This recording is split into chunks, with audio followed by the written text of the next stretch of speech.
You have to give up the idea that you're the only one who can do what you do, because no matter what your role is, I guarantee you there's somebody out there who can do it better than you can. And that's the beauty of such an amazing, diverse earth, is all of the talent that's out there. And there's just people that do absolutely extraordinary things. And we can never underestimate the ability for somebody, even that's got more energy or more passion for something, to come in and do it better than we do, especially given the opportunity and the time frame to learn. You're asking yourself, why am I doing this? Smart people would know how to use all these different tools. They start with something small. And never get your entire organization if you don't pull off operations. Don't give up. It can be as small as that. I think you guys are going to have our last today.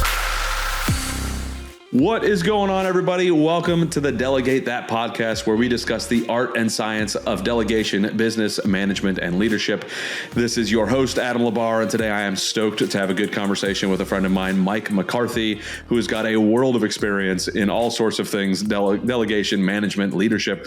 So I'm really looking forward to kind of digging in deep with Mike. So Mike, on that, if you can, please go ahead and introduce yourself and tell us about your businesses. Yeah, thanks, Adam. So my name's Mike McCarthy, and one of my businesses is which is where I met Adam, is called GoBundance. I'm a co-founder of that organization with three of my business partners and good buddies.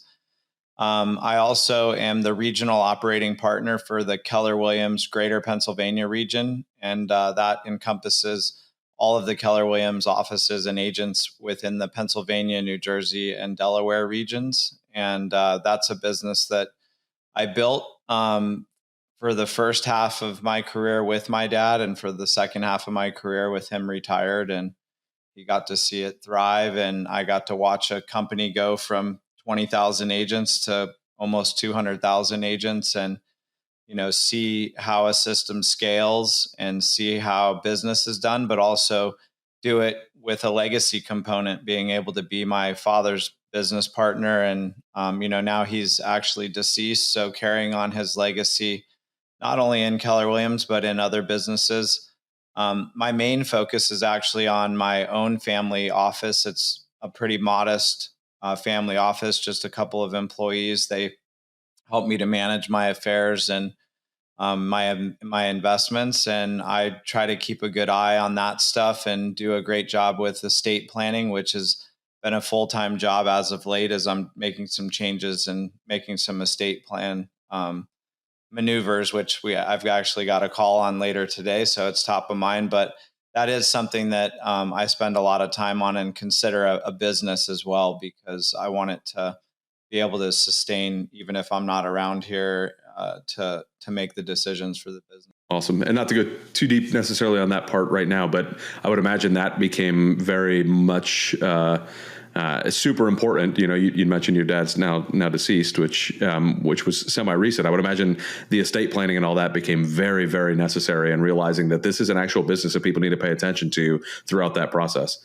Yeah, I mean, estate planning, estate building, legacy formation, and preparing your heirs for whatever it is that you decide to leave, and also understanding that it's not just the financial side of things that you leave behind, it's the values. And at the core of building any great team is having shared values and clear communication around what the vision is and how you show up as a team. And I think that that's how we try to help families do the same within GoBundance and FamBundance. Do you feel overwhelmed with mundane tasks that eat up your valuable time?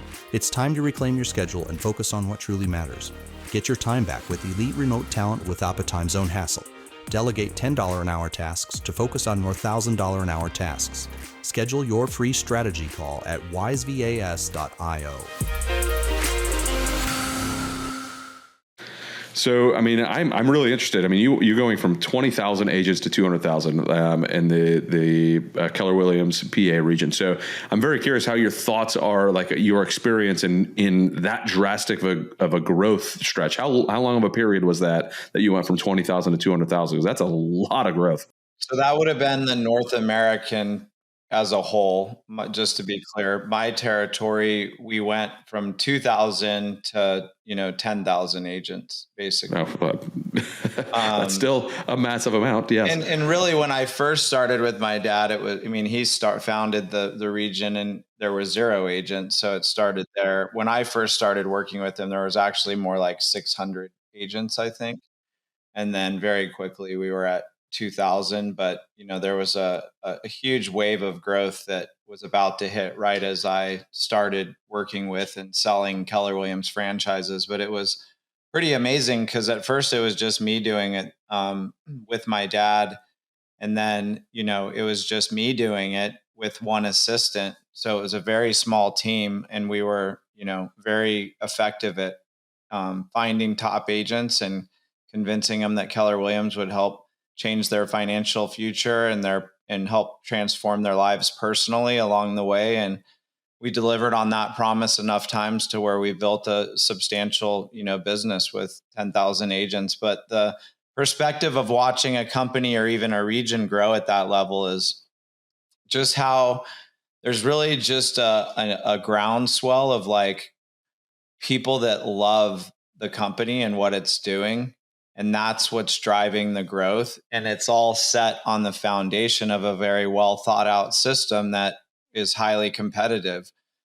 Still, even in today's real estate market, Keller Williams is always, in the top competition for, where agents might decide to put their careers or join so that they can, drive their business to the next level. But, we're always a contender. But early on, there was no innovation for many, many years until Keller Williams came along. So to be able to be on that journey and just watch the company grow and watch it go through different leaders, and then even train and teach how to recruit and grow an office and hire a team became part of the journey for me. So I got to sort of teach and learn and do all at the same time. So if you're going out and you're kind of being a headhunter, if you will, trying to find these agents who are going to be good agents for you to work with and build out these teams, how did you kind of establish what was going to be a good agent versus a bad agent? Especially when would you say you started kind of building these teams? What year was that? Probably, let's see, 2001. So, we're just past the .com bubble. That's all bursting. Real estate's still doing decently well. So how did you kind of start to realize, okay, these are good agents, these are bad agents? How did you start to filter out who you wanted to be a headhunter for? Yeah. I mean, the cool thing about, real estate is it's a very gamified, sport where all of the transactions through every MLS are counted and tracked. So if you can find an agent and then pair them up with somebody who knows how to do data analytics, they can go in and pull over the last 12 months who are the top, 100, 200, 300, 400 agents in an area, and then how many houses did they sell and for what total volume amount. So what I did in my career, one of the first things I started doing for hours and hours a day was drawing out and creating territory maps for all of the franchises that we could have in those 3 states. And what I realized very quickly was that the opportunity was enormous. And if we could sell a Keller Williams in every market that could hold one, then we were looking at a 40, 50 location office. And so that began the journey for me of like diving in head first and analyzing the market and first going after people that were highly productive. Because if you get the top producing people, as long as they're not hated in the marketplace, because sometimes the top people are, because they don't do business in a nice kind of way. But if you find those top producers who are well respected and friendly with most real estate agents, and you recruit a core group of them first, then they will attract the others that you need to build out your office. And Keller Williams is set up on a platform where there's profit share, and we give ownership to agents in some of the offices if they qualify. And so it sweetens the pot. It gives them additional income streams, and then they actually get to be owners and partners and feel like they're part of the office. And I think that's an important thing that people really, it was revolutionary when we started, but now I think people expect to have a certain amount of autonomy and decision-making and input into the company that they work for.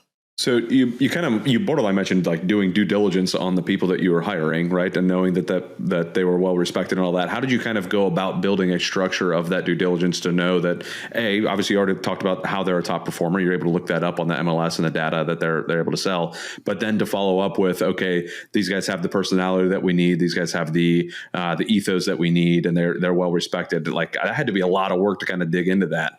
Well, we would do a lot of initial screening after, once we got a chance to sit face to face with them, it was all about them and just finding out who they were and what they were all about and what made them tick. And it's amazing how people open up when you create a space for them to share and you ask really good questions and you're curious about who they are and you show interest in them. Like, they'll reveal to you who they are. And once they do, then you have a window into how you might be able to help them.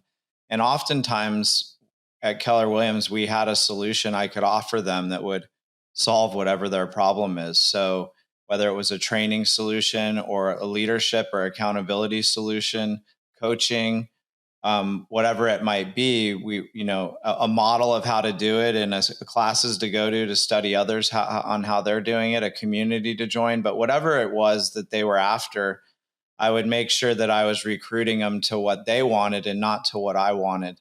And, I think there's some distinction between recruiting and hiring, but at the end of the day, to get in business with the best people, you're really recruiting them. And I think the difference is that you've got to really create the environment where they want to accept the job and work with you, maybe even before you offer it to them, because they're just so excited about your mission and what you're all about. And they love your process that you're taking them through in order to qualify them as a potential prospect or candidate for an opportunity. And I think if you put them in the candidate seat and you ask people like, hey, Adam, I've gotten a tremendous opportunity that I'm going to build out. It's got some equity, some high-end earning opportunities. Would you want to talk more with me about being a candidate for that? And I'll take you through a process where, I get to know you, you get to know me, and we'll see if this opportunity is a fit for you. And if it's a fit for us, then maybe we form a new business partnership.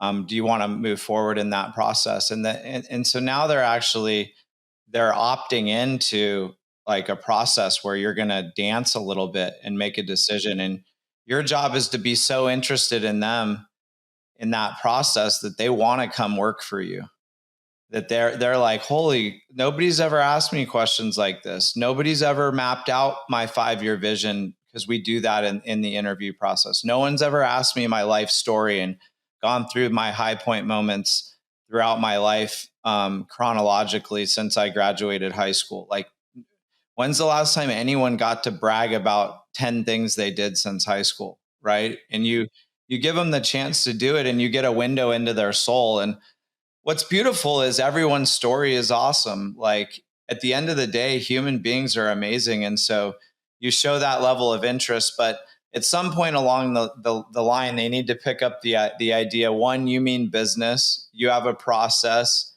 And then also there's a vision that you hold, where you're going to take care of your people and you guys are going to go hit not only the business's goals, but everyone's going to hit their personal goals together. And I think that's what attracts people to want to come work inside of your vision. You have to have a vision that's big enough so that their vision can fit inside of your vision. Because if their vision is bigger than yours, they're going to use you as a stepping stone, for lack of a more, a nicer term, to get what they want to get. But if your vision can give them what they want and they help you get what you want, now you've found the perfect sort of symbiotic match. So at what level, I mean, that sounds like, you're looking for, that doesn't sound like it. You're looking for that person to run one of those offices and then have people below them. So what sort of skills are you looking for in that person to not only like they have some leadership, people like them, but are you looking for somebody who can also go and recruit other people below them? They're going to fill into their vision. Like, this has got to be like a tiered thing with where you're kind of at. So what kind of structure do you guys have set up, and how do you know that this is going to be a good leader in that position position, not just a good agent in that position? You know, a lot of times we found it was actually two people we were looking for. It was two partners, and one would be more of a visionary type and one more of an integrator. But either way, it had to be somebody who could hold a vision, who could hold people accountable, who could hire. Because the most important role that you're going to hire for in a real estate brokerage is your recruiter or your office manager. And if you get a recruiter that only manages the office and doesn't recruit, then you're in trouble, because then you have a paper pusher middle manager who's not really driving the growth of the company. And we're a growth oriented company, so we'd have to really qualify, the type of individuals that are able to take that role. And you're looking for somebody that can attract someone who will work for them and feel comfortable staking their livelihood on that person. So they need to be respected, responsible, polished, but they also have to have financial capital. So they can't be trying to make their money, and prove that they can do it with a Keller Williams franchise, because there's so significant investment involved in launching an office and doing the fit out for a space and, committing to the franchise agreement. So we would make sure they had like $1 million in net worth. This was like 20 years ago though. So that was a little more significant than it is today. Still significant. But so we were looking at a combination of like financial qualifications and then track record. And then, have they been successful in real estate? Because a lot of times we wanted people with influence, and the people that had influence were the ones that people looked up to in the marketplace, who were good, solid people doing great business and who were likable. And you could build off of people's influence. You can build an entire company off of it, which is really what Keller Williams did. So I would imagine the influence really and the structure has to kind of change. I'm picturing 2001 and then going to 2009, right? Markets crashing, like real estate's in a rough spot. All the stuff is going on. That's going to really kind of change the person you have in that leadership position, who you could trust, who you can count on. What sort of things did you pick up on, and you're like, okay, I'm definitely going to see this type of person failing in those positions now. They did great for these last 7-8 years when things were going well. Now this is what I'm looking out for. How did you as a leader look and know who you needed to worry about and who you didn't need to worry about in those positions? I mean, the first person I had to fire in that situation was myself, because I think, the market was so good from the start of when I began all the way for the first 7 or 8 years. And I've thought everything just always went up, and so there was a part of me that was like, whoa, what is this? Like, I know they said that real estate is cyclical, but I thought it was just going to go up forever. And I had to really adjust my attitude, and I had to refocus. Luckily, through that whole time, we were able to stay pretty revenue neutral and even start to grow it slowly towards the end. And we did it by launching better offices with a keen eye for who would be a better partner moving forward. Like, we had a lot of people that were great people, but they just weren't the right people to lead a Keller Williams franchise. So we learned a lot from who not to hire as well. And, trust your gut. And, you always believe the best in people, but it's interesting being somebody who's responsible for a franchise contract with somebody else, because you're married to that person essentially. So you can't even fire them if you wanted to. So there's a delicacy to getting in and out of business with them. That's a whole thing too. So being more selective on the front end becomes even more highly vital to the end game of having a successful Keller Williams office. You've got to really get several things right. And we just learned over time how to, twist the knob this way and that way and push through. But, I think the people that make it through any downturn or any time where the economy feels tight like it does now, and it feels like there's a lot of unrest and, challenges, I think are the people that don't allow that to keep them from doing the work. Because somebody's going to sell a house today, maybe more. There's going to be houses bought and sold every single day. Even during COVID, when real estate was supposed to be not even allowed. It wasn't an essential service in Pennsylvania, which is where Philadelphia is and a big part of my region and market is. We thought, oh man, we're screwed. Like the offices are going to close 0 transactions because you're not allowed out of your house. You're not allowed to do business. It's you got to stay home. And what happened was amazing. Like the real estate agents were closing like 60 to 70% of the business that they would normally close. They're just scrappy. They would just figure it out and find a way to make it happen. So I'm always in awe of like just real estate agents and their scrappiness. And it's always been such a pleasure to get to help be a change agent in the lives of real estate agents, help them find a better way to do things. And Keller Williams isn't always the best way. I think it's got a lot of great advantages.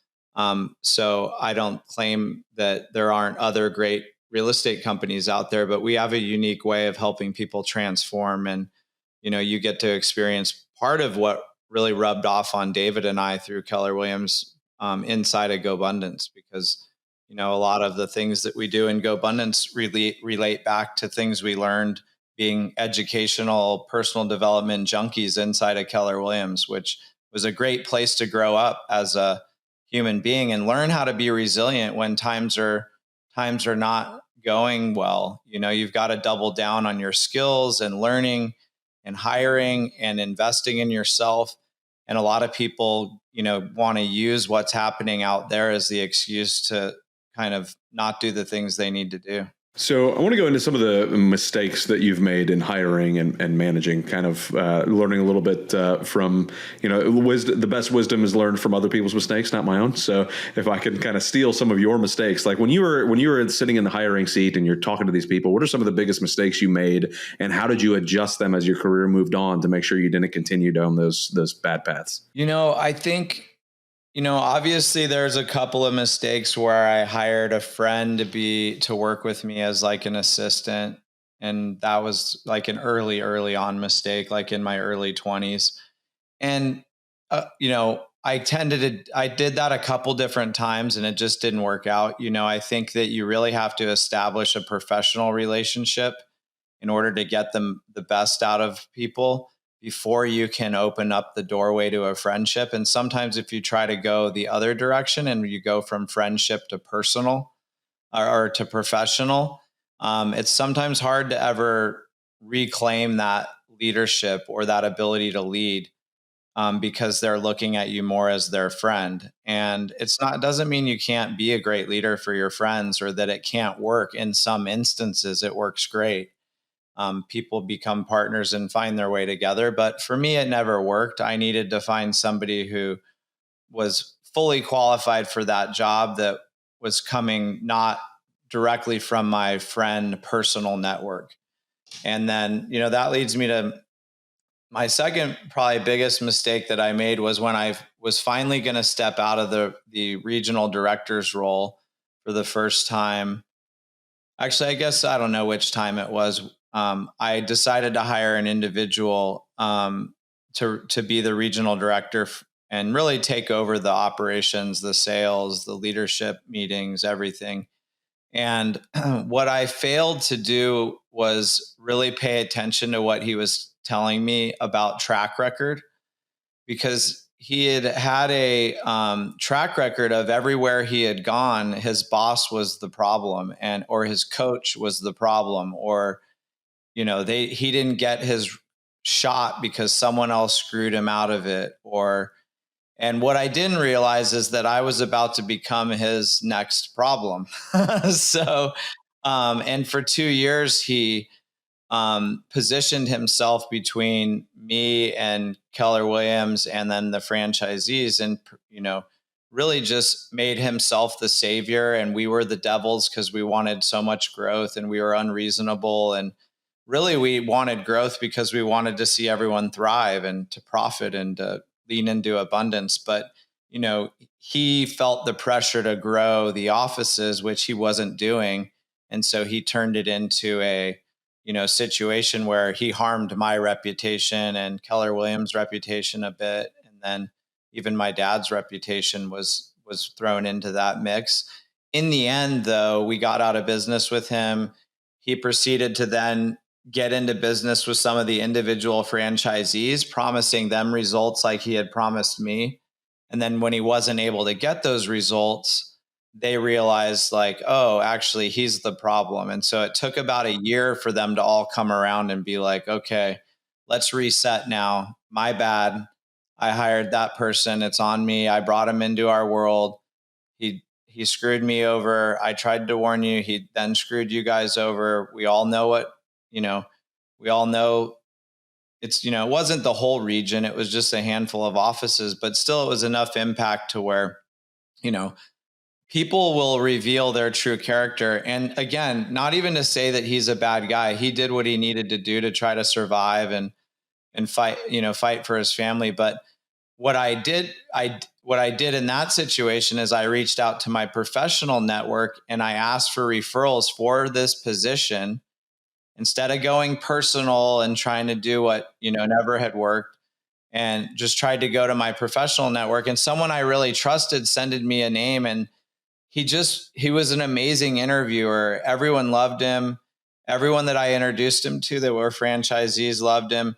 But there was that one thing that he kept saying about his past leaders that I just sort of bypassed. But then after I started having difficulties with him early on, and I saw him sort of react to me in ways where I knew he wasn't willing to be accountable, and he was sort of fighting back against that, I was like, oh, now I see what those other leaders and coaches experience. Like, shit, I should have listened to my gut. And their warning sign was there. So you just have to be hyper vigilant during the hiring process and listen to every word they say, ask follow-up questions, and spend as much time with them on the front end as you can. Because I don't know the figures today, but when I used to teach classes on this, I think it was like 24 times the person's salary is the potential risk of a bad hire. Like they can do damage to your business long term. Like it's just there's a multiple of their salary that you're risking beyond their salary if you make a bad hire, because they can mess things up. So I experienced that, and it was really helpful in the end, because I had to really grow as a leader. I mentioned earlier, like when the chips are down, you've got to decide what are you going to do. And that's when I was like, I need to master the hiring process at a deeper level. I need to lean in. I need to really nail this hire next go around. And luckily I did. I hired 2 people the next go around for that position, because I was worried about putting all my eggs in one basket. So a couple times I've done that where I wasn't sure between 2 people for a position, and I just hired them both and let it work itself out to see who could do what and how it would play out. So I want to hear the story behind that hire and what you mentioned that you learned a lot from it. And one of the questions I was going to ask you is how do you filter through, you said listen to those keywords, like, and paying attention to all of that. Like, how do you make sure that you are actually catching those keywords? Do you have other people that are helping you in the hiring process? Do you have a team? Do you go back and talk about the interviews? Do you go back, do you record any of these interviews? How do you make sure that somebody's double checking even your thoughts, so that when you go through, you are hiring those right people and that you're not making that mistake again? Well, now I try to delegate even my hiring. So people on my team are doing that. Nowadays, you can do so much more with a Zoom appointment. Like you can go further, faster, and then you do still need to get together in person at some point, in the hiring process, if at all possible. But, I think it's about identifying who they are as a person. And you do that through talking with them and asking questions and identifying some of the key words like you were mentioning. But then you want to see those strengths and those values and those sort of ways of being. They should present themselves as a through line throughout the rest of the interview process. A lot of times if people are showing up and they're just trying to tell you what they want to hear, after you've spent 6 hours interviewing them, like they're going to have trouble keeping everything straight, and there won't be a coherent through line as to who they are as a person. And it could be that they're trying to deceive you or be someone they're not. It could just be that they're still just trying to figure out who they are, and maybe they're not at the maturity level that you need. It depends on what level the position is that you're hiring for. But I think really getting down to brass tacks is identifying what's the behavior that you're trying to hire for, and what are the skill sets that you're looking for. And then how do I, like a glove or a hand to another hand, a left hand to a right hand, make sure that I match up the job profile and description and behavior of the ideal person with the actual ideal person, so that the hands match up identically, and you've got really something to work off of, where you've purposefully and intentionally identified your needs, and then you go out searching for that, and you try not to settle until you've gone through a certain number of candidates. Sometimes the best yeses are in a huge pile of no's. And so you have to have a big funnel where you're having tons of candidates get processed through an automated system, where they're having to do a disc profile online and send you their resume and maybe a video of why they're a good candidate, and have them do something in the email response that trips them up, like put your favorite color in the subject line. And that'll weed out a whole bunch of candidates that can't get their video to work, that can't put the color in the subject line, that resume just looks terrible. And so you can screen hundreds of those in an hour and find 10 or 15 that look really good, but you have to have a wide enough funnel. And then you want to fill it with 10 to 15 candidates that you're getting from Indeed or Monster or any of these job services where you can post jobs. And then you also want to then go to your network with your missing persons report and say to your people that are highly professional, hey, who do you know that might match? But just be careful, because people can send you people that if you're not careful about who you're taking the referral from, they can send you their sister's cousin's, boyfriend, just to try to do them a solid, but they're not actually qualified and they're not talent. When you go to get referrals for people you're going to hire, you have to be very specific. Like, I'm looking for a one in a kind type of person. This is someone who's probably already gainfully employed right now and is looking for their next big opportunity. And there's somebody who's always the go-to person at their role. They show leadership. They have a track record of success in different areas. But you really have to prime them to give you a high quality candidate.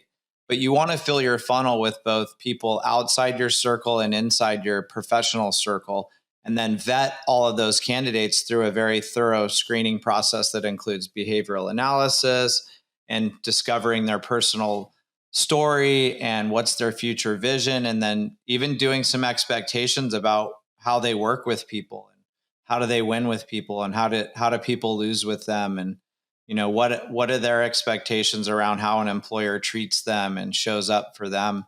You get all that out on the table, you'll know if you do that process with enough people, which it's painful at times to do. It's a very in-depth process, but if you want to make the right hire, it all relies on how deep into that process of hiring are you willing to go and how patient can you be. It's like you're hunting somebody that a lot of times we want it done too quickly too. And we need to give it more space and really make the right hire. For sure. Yeah, the hire slow, fire fast makes a lot of sense in these scenarios. And I highly recommend folks do it. And getting those filtering mechanisms makes a lot of sense. So before we started recording, you'd mentioned the I do it, we do it, they do it. And you've even, as you've been telling some of these stories, you've gone through that process without actually saying I do it, we do it, they do it. So I kind of want to dig into that a little bit as we're getting ready to kind of close out here and kind of explain what I do it, we do it, they do it means, and how you make sure that all those stages are implemented properly so that you can actually step away and the true delegation has actually happened. Yeah. So usually in any entrepreneurial setting, it starts with one person, one real estate agent, or one person with a dream. And they've got the vision and they start working and they get productive and they're making a little money. And then they decide hey, I need help. I need to hire someone else to support this business. A lot of times it'll be an executive assistant or, somebody that can help with admin. It could be somebody with management skills or specific skills to whatever your business is. But then you decide, okay, hey, it's not just me anymore. I need to go hire and move from I to we. And so once you've taken a bunch of candidates through the process of deciding if they're the right fit for that job and you make your hire, then it's about the next 100 days. How quickly can you train them to be proficient at the job that you've hired them to do? And you want to put a timeline on that so that they understand that in some ways their hiring is conditional upon them completing the first 90 days of training and learning and on the job, rating and really analysis of how their job performance is doing. And you set that up so that, at first you want to make sure that you train them properly and not just say, okay, go figure it out, which I've been guilty of doing. But the first thing you do is you spend 40 hours a week with them, week in, week out, and they watch everything that you do and you start to do the job together. And so they see exactly how the job is done. They learn exactly how you want the job done, and they see exactly what done and successful or complete looks like. And you need to spend a considerable amount of time working, or whoever's training the person, working side by side with them and teaching them the ropes and answering their questions. And you want to really approach that in a way where they feel supported. And that's the we do it phase. So they're learning how to do the job during that phase, and you're sort of still in control. But by the end of the we do it phase, now they're in control of their job and they have a lot more autonomy. They know what's expected of them, and you don't have to do as much management. And that's when you move to they do it. Now they can start doing it on their own, and they don't have to be handheld through it or trained on what to do, or they get to be making decisions in a more autonomous way because they know their job, they know the responsibilities and what's expected. And you just sort of set them loose at that point. So you've got that sort of ramp up period of 100 days of training to go from I do it to we do it to they do it. And that's the journey that gets you to a leveraged business. And it's not for the faint of heart in some ways too, because depending on how active you are in your business and how much satisfaction you get out of doing different roles inside of your business, you might like doing the roles that don't actually grow the business. And so hiring away a higher level position in your own business, like hiring a CEO when you're the owner, it might feel kind of daunting. Like, I'm giving up control. Like, can this person even do this better than I can do it? And can I trust them? And so it brings a lot of complications into the fold, but your ability to scale and grow and have a big business is really reliant on your ability to push through that discomfort and find the people that you can trust, create the right agreements to get in and out of business with them, and start taking the risk to find the right people that you need to surround yourself with to grow the business. But what happens that's astonishing is there's a lot of fear on the front end of not getting the hire right. And then on the back end, if you do get the hire right, there's this big ego blast where you get to see somebody come in and do the job that you were doing better than you were doing it. And if you're a people-facing organization or a position, like, people are going to tell you, hey, it's so much better now that so-and-so's in charge and things have gotten way better. And then instead of the magazine calling to interview you or you being the one on stage leading the room, now you've got one of your employees getting the spotlight and one of your partners in the shine of the light of, getting attention. So you have to be willing to give up the ego a little bit in order to make great hires. And you have to give up the idea that you're the only one who can do what you do.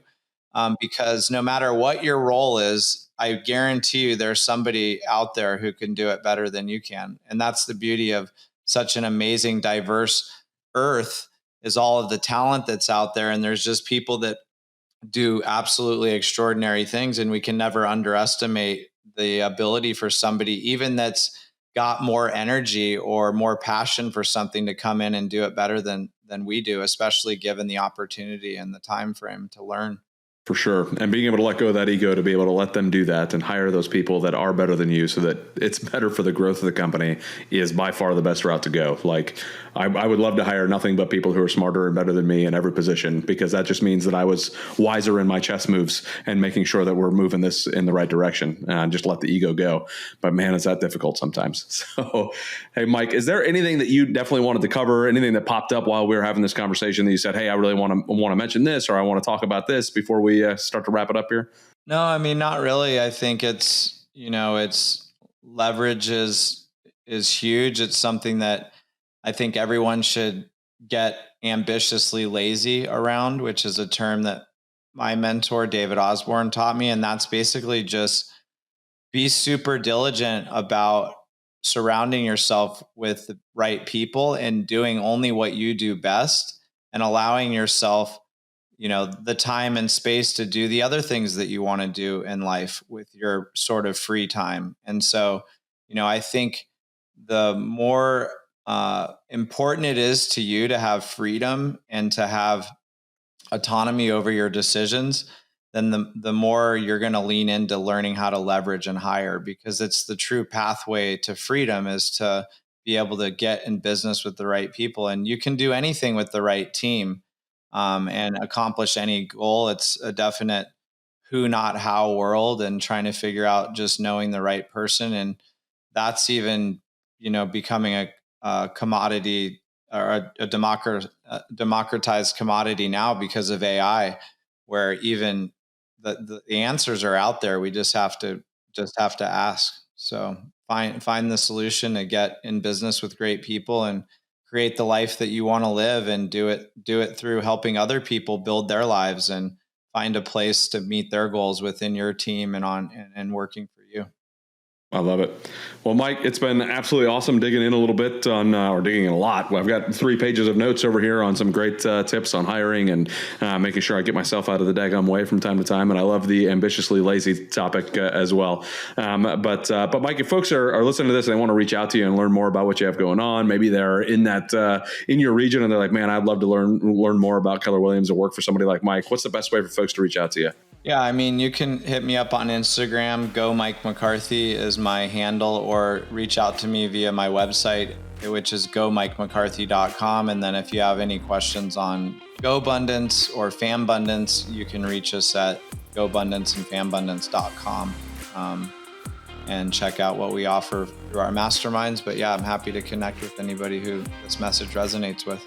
Awesome. And as a fellow GoBundance guy who loves the FamBundance side of the house as well, I highly recommend reaching out to GoBundance and FamBundance if that's something that you're interested in being around like-minded people like Mike and I, who are trying to grow our families, grow our businesses, and do them both well. So thank you again, Mike, for jumping on. I appreciate it. Thank you, everybody who's listening. Please comment below. Let us know what your favorite part was. Like and subscribe to the podcast. Reach out to Mike if there's anything he could do to help serve you. And we will see everybody on the next show. Awesome. Thanks.